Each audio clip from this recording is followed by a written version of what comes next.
दोस्तों इस वीडियो में हम इंडसइंड बैंक के जो 2000 करोड़ के फ्रॉड की न्यूज़ है ना उसको पूरा डिस्कस करेंगे। यहाँ पे एक तो मैं आपको न्यूज़ आर्टिकल्स दिखाऊंगा, ठीक है, 3-4 जो न्यूज़ आर्टिकल है, एक तो मैं आपको वो दिखाऊंगा।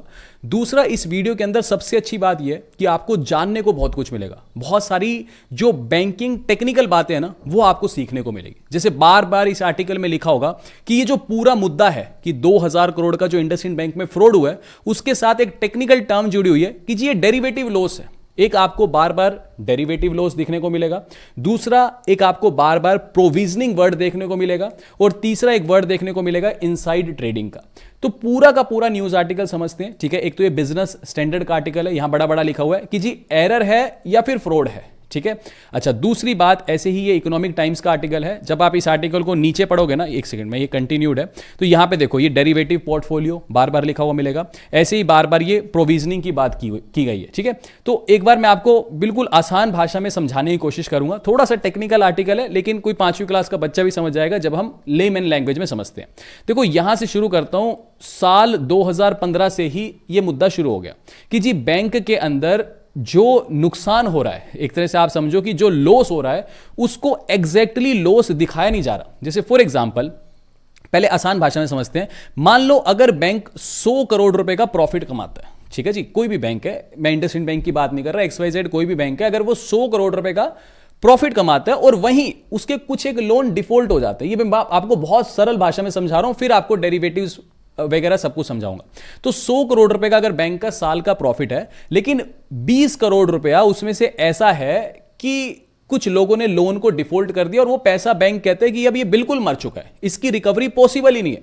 तो बैंक क्या करते हैं कि इस 20 करोड़ को दिखाएंगे लॉस और अपना नेट प्रॉफिट क्या दिखा देंगे कि जी इस साल हमारा जो प्रॉफिट है वो 80 करोड़ का। लेकिन यही अगर मान लो कोई भी XYZ, ये मैं अभी इंडसइंड की बात नहीं कर रहा, मैं आपको समझा रहा हूं। यही मान लो अगर कोई बैंक ऐसी चालाकी करे कि 100 करोड़ का प्रॉफिट है, 20 करोड़ जो लोन का पैसा है, जो बैंक कह रहा है कि ये तो मर ही चुका है, ये मेरे को रिकवर नहीं होगा, लेकिन मैं उसको एग्जैक्ट NPA नहीं दिखाना चाहता। बैंक एक चालाकी कर रहा है, बैंक कहता है कि नहीं ये पैसा मेरा मरा नहीं है, मेरे को अभी भी उम्मीद है कि ये पैसा मेरा वापस आएगा। या हद से हद बैंक कहता है कि 20 करोड़ नहीं मरा, इसमें से 10 करोड़ तो मैं रिकवर कर ही लूंगा। लेकिन अंदर से बैंक को पता है, बैंक की टॉप मैनेजमेंट को पता है कि ये 20 करोड़ रुपए में से 1 रुपया भी नहीं आने वाला। लेकिन फिर भी टॉप मैनेजमेंट एक गेम खेल रही है। टॉप मैनेजमेंट कह रही है कि नहीं जी इसमें से 10 करोड़ तो आराम से रिकवर हो जाएगा, 10 करोड़ का हम लॉस दिखा देते हैं। तो लॉस के साथ छेड़छाड़ कर दी और बैंक ने अपना नेट प्रॉफिट क्या दिखा दिया जी, 90 करोड़ का दिखा दिया। ये मैं आपको एक छोटा सा एग्जांपल ले रहा हूं, जब एग्जैक्ट नंबर्स होते हैं तो हजारों करोड़ों में होते हैं, ठीक है। तो जब बैंक ने अपना प्रॉफिट 80 करोड़ से बढ़ा के 90 करोड़ दिखा दिया तो उसका शेयर प्राइस बढ़ने लगेगा, लोगों को एक पॉजिटिव अप्रोच दिखेगी, लोगों को टॉप मैनेजमेंट में भरोसा दिखेगा और उसका शेयर जो है अच्छे से आगे बढ़ता रहेगा। लेकिन क्या इंटरनली जो बैंक ने 90 करोड़ का प्रॉफिट दिखाया है, क्या ये चीज सही है? नहीं। अंदर से तो बैंक को पता है ना कि बैंक खोखला होना शुरू हो चुका है। समझ रहे हो बात को, कि बैंक को पता है कि वो 20 करोड़ मर ही चुका है, जिसमें से हमने 10 करोड़ रुपए दिखा दिया कि वो रिकवर होगा, वो कभी रिकवर नहीं होने वाला। फिर अगला साल आएगा, फिर आपको डिक्लेयर करना पड़ेगा हमारे NPA इतने हैं, हमारे इतने लोन डिफॉल्ट हो चुके हैं, फिर आप गड़बड़ी करोगे। जब एक बार गड़बड़ी शुरू हो जाती है तो फिर आपको हर साल वो गड़बड़ी करनी पड़ेगी, क्योंकि अगले साल भी फिर आप वही गेम खेलोगे। अगर आप गेम नहीं खेलोगे तो आपका लॉस और ज्यादा बड़ा दिखेगा। यानी एक चोरी करने के लिए, जिसको बोलते हैं एक झूठ बोलने के लिए, फिर इंसान को 100 झूठ बोलने पड़ते हैं। तो वही गेम आप एक तरह से यहां समझ सकते हो। अब ये कहानी किससे शुरू होती है? एक गोविंद जैन नाम के इनके टॉप मैनेजमेंट के एक एम्प्लॉय थे जो इस बैंक के अंदर CFO थे, ठीक है जी। CFO होता है basically chief financial officer. Chief financial officer की जिम्मेवारी क्या होती है बैंक में? ये फिलहाल एक्स एम्प्लॉय है इंडसइंड बैंक के, अभी इंडसइंड बैंक में काम नहीं कर रहे, एक्स एम्प्लॉय है, एक्स CFO रह चुके हैं। अच्छा, CFO का काम क्या होता है? CFO का काम यही होता है कि बैंक की अकाउंटिंग को मैनेज करना, कि बैंक कितना प्रॉफिट जनरेट कर रहा है, कितना लॉस जनरेट कर रहा है, ठीक है। ये बेसिकली काम होता है CFO का। अब जो ये CFO है, इन्होंने कंप्लेंट लॉन्च करी है इंडसइंड के ऊपर, ठीक है, और इन्होंने ये कहा है कि इन्होंने जो इंडसइंड बैंक की टॉप मैनेजमेंट है उनको 50 बार कहा था कि बैंक के अंदर गड़बड़ी चल रही है, बैंक के जो लॉसेस हैं वो एग्जैक्टली जनता को नहीं बताए जा रहे, यानी एक तरह से गड़बड़ी चल रही है।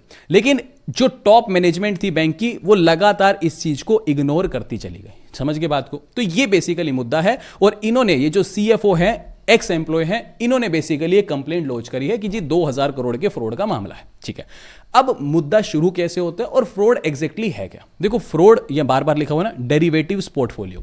तो ये डेरिवेटिव होता क्या है? देखो अब यहां पे समझना शुरू करते हैं, ये ब्लैंक पेपर थोड़ा सा ले लेता हूं। डेरिवेटिव का एग्जैक्टली मतलब ये होता है कि जैसे आसान भाषा में समझो कि मान लो आज मैंगो का एग्जांपल लेता हूं ताकि हर किसी को समझ आ जाए। मान लो आज कोई मैंगो का रेट मार्केट में 50 रुपए किलो है, ठीक है जी, और मैं एक बहुत बड़ा व्यापारी हूं, ठीक है। मान लो ये जो 50 रुपए किलो है, इस रेट पे किसान बड़े बड़े दुकानदारों को आम बेचते हैं, ठीक है जी, और फिर वो बड़े बड़े दुकानदार आगे मार्केट में आम बेचते हैं, वो चाहे 100 रुपए में बिके, वो एक अलग चीज है।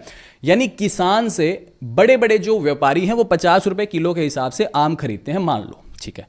अब ये जो बड़ा व्यापारी था, ये कहता है कि मुझे लग रहा है कि शायद 6 महीने के बाद जो आम के रेट हैं हो सकता है 80 रुपए तक चले जाएं, क्योंकि इस बार मौसम ठीक नहीं है। तो कि व्यापारी के दिमाग में आई। अब व्यापारी किसान के पास जाता है, बोलता है भाई आज 50 रुपए का रेट है, एक काम करते हैं 6 महीने के बाद मैं तुम्हारे से जितने भी खेत में आम है वो सारे खरीदूंगा, लेकिन ये आम मैं खरीदूंगा 60 रुपए किलो के हिसाब से, ठीक है। व्यापारी कहता है भी हो सकता है 6 महीने के बाद आम का रेट 100 रुपए हो जाए, या हो सकता है 6 महीने के बाद आम का रेट भले 30 रुपए रह जाए, लेकिन मैं तुम्हें वादा करता हूं कि मैं तुम्हारे से आम 60 रुपए किलो के हिसाब से ही खरीदूंगा। तो इसे बोला जाता है डेरिवेटिव, ठीक है जी। अच्छा, अब हो सकता है ना कि 6 महीने के बाद अगर तो आम का रेट 100 रुपए किलो पहुंच गया तो किसान को नुकसान है, लेकिन जो व्यापारी है, जो एक तरह से हमारे केस में बैंक है, उसको फायदा है। लेकिन अगर मान लो 6 महीने के बाद सब ठीक रहा, सरकार इंपोर्ट करने लगी आम को वगैरह सब कुछ, और बाजार में आम का रेट मान लो 30 रुपए किलो हो गया, तो इस केस में व्यापारी को नुकसान है। यानी हम एग्जांपल लेके चल रहे हैं बैंक का, तो बैंक को नुकसान है। क्यों? क्योंकि वो तो 60 रुपए किलो के हिसाब से उसको प्रॉमिस कर चुका है। अब यही सेम चीज इसको टेक्निकल भाषा में, अब देखो बिल्कुल देसी भाषा में बोलेंगे तो हम इसको जुआ, सट्टा कुछ भी बोल सकते हैं, लेकिन टेक्निकल बैंकिंग भाषा में बोलेंगे तो इसको डेरिवेटिव बोलते हैं, हेजिंग बोल देते हैं, ठीक है जी, स्पेक्यूलेशन बोल देते हैं कि भविष्यवाणी करना। बैंक करता है क्या ये चीज़ है? यस, बैंक करता है। जेपी मॉर्गन जैसे बैंक जो अमेरिका के सबसे बड़ा बैंक है, दुनिया का सबसे बड़ा बैंक है मार्केट कैपिटलाइजेशन के हिसाब से, वो तो इवन अपना उसका मेन बिजनेस ही यही है डेरिवेटिव्स के ऊपर काम करना, करेंसी को खरीदता है बैंक। अच्छा, अब जैसे बैंक क्या क्या चीज़ों में करता है, बैंक गोल्ड के ऊपर बेट करता है, ठीक है, कि मान लो जैसे आज फॉर एग्जांपल, आज मेरे को एग्जैक्ट रेट ऊपर नीचे होते रहते हैं, आज 24 कैरेट का जो रेट है वो 1,16,000 रुपये चल रहा है, सॉरी 1,16,000 रुपये पर 10 ग्राम चल रहा है। तो बैंक कहेगा कि 6 महीने के बाद मैं गोल्ड परचेज करूंगा, जो भी अमाउंट तय होगी, और आज मान लो उसका रेट 1,20,000 के हिसाब से मान लो बुक होता है। तो डेरिवेटिव को हम फॉरवर्ड बुकिंग भी बोलते हैं टेक्निकल भाषा में, बैंकिंग भाषा में डेरिवेटिव को ही हम फॉरवर्ड बुकिंग बोलते हैं, कि आज की डेट में बैठ के, जैसे आज सितंबर का महीना चल रहा है जब मैं वीडियो रिकॉर्ड कर रहा हूं, ठीक है, 30 सितंबर आज डेट है, तो आज जब मैं वीडियो रिकॉर्ड कर रहा हूं सितंबर में, तो मैं हो सकता है दिसंबर के लिए कोई भी चीज बुक कर लूं।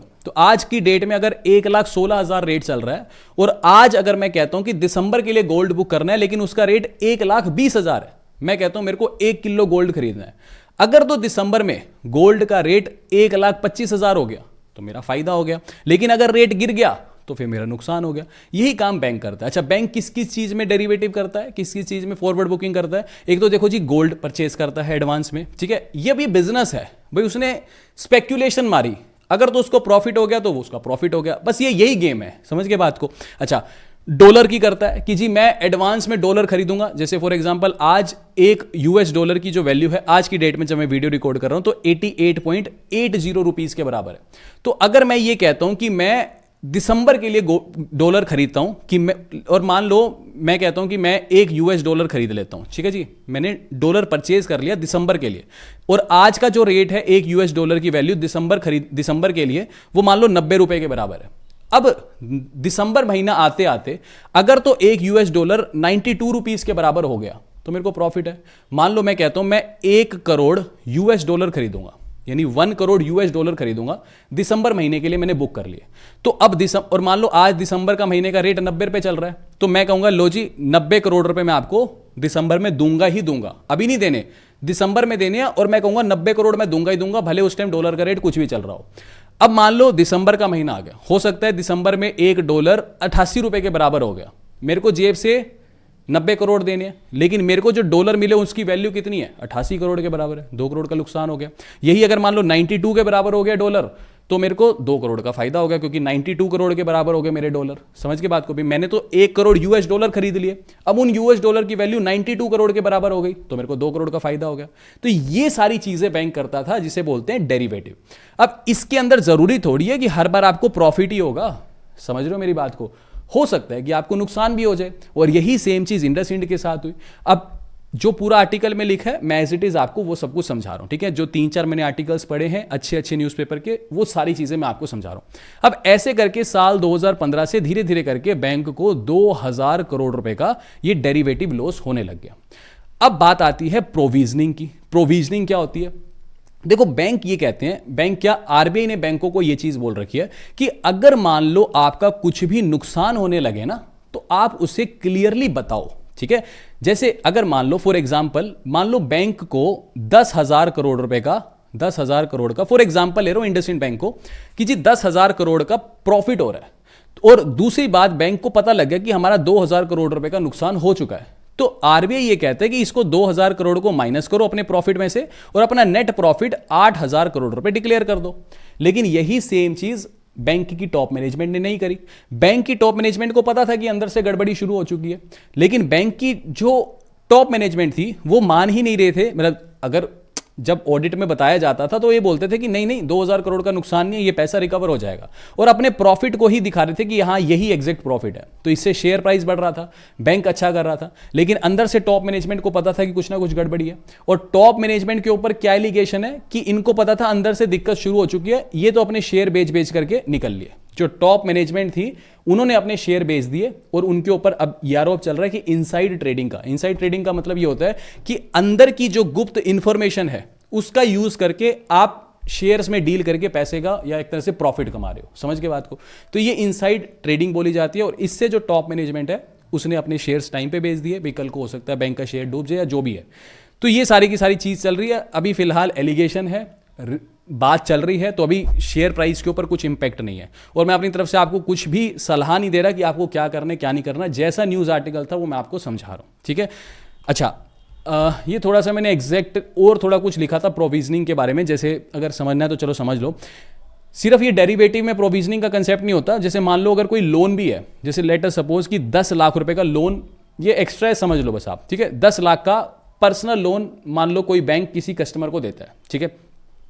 अब स्टेज वाइज होता है डिफॉल्ट भी लोन, ठीक है। जैसे मान लो अगर कोई लोन 90 दिन है, ठीक है, 90 डेज हो गए, उसने कोई किस्त नहीं भरी, ठीक है, तो हम इसको एनपीए डिक्लेयर कर देते हैं। लेकिन इसका मतलब ये नहीं है कि अब 90 दिन तक कोई किस्त नहीं भरी तो बैंक ये कहेगा कि नहीं नहीं ये पैसा तो मर गया।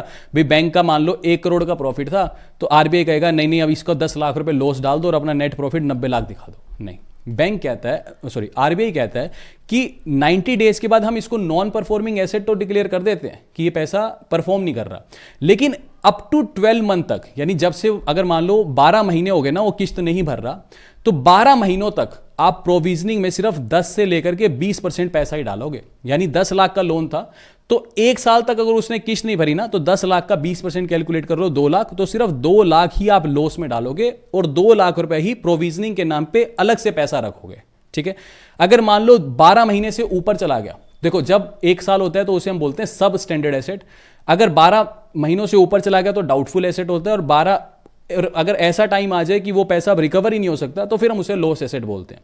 अब 12 महीनों से भी ऊपर चला गया तो फिर आरबीआई बोलते हैं कि 20% से लेके 50% तक पैसा प्रोविजनिंग में डालोगे, और अगर फिर वो लॉस डिक्लेयर हो गया कि अब ये रिकवर ही नहीं हो सकता, फिर 100% पैसा आप प्रोविजनिंग में डालोगे, फिर उसे लॉस दिखाओगे, प्रॉफिट में से एडजस्ट करोगे, ठीक है। ये होती है प्रोविजनिंग। और एक और टर्म होती है RWA, काफी टेक्निकल हो जाएगा थोड़ा सा, चलो इसको बोलते हैं रिस्क वेटेड एसेट्स, ठीक है। तो ये अलग चीज होती है, इसके अंदर मैं बहुत ज्यादा नहीं जाऊंगा। रिस्क वेटेड एसेट होता है कि एक तरह से बस जिसको आसान भाषा में बोलते हैं कि मार्क्स देना कि किस लोन के ऊपर कितना रिस्क जुड़ा हुआ है, और प्रोविजनिंग होती है कि वो एग्जैक्ट पैसा अलग से निकाल, छोड़ो बहुत डिटेल हो जाएगा, इतना तो फिर ये बात भी नहीं है। चलो मोटी मोटी मैंने आपको बात बता दी कि सीएफओ है, जो सीएफओ है उसने कंप्लेंट लॉन्च करी, और कंप्लेंट किसको लॉन्च करी, ये जो इकोनॉमिक ऑफेंसेस विंग है इसको, सेबी को और आरबीआई को, ठीक है। कंप्लेंट लॉन्च करी कि जी 2015 से, एक रिकैप दे रहा हूं फटाफट कि ये फ्रॉड चल रहा है। फ्रॉड मैंने आपको बता दिया डेरिवेटिव का फ्रॉड है, जिसके लिए प्रोविजनिंग अलग से नहीं रखी गई। तो जो ये सीएफओ है, एक्स सीएफओ, बेसिकली इन्होंने आर्टिकल में ये बोला भी है कि मैंने बहुत बार कहा है कि इससे बचने का सिर्फ एक यही तरीका है कि राइट प्रोविजनिंग होनी चाहिए, ठीक है, जो कि इस बैंक में नहीं हो रही है।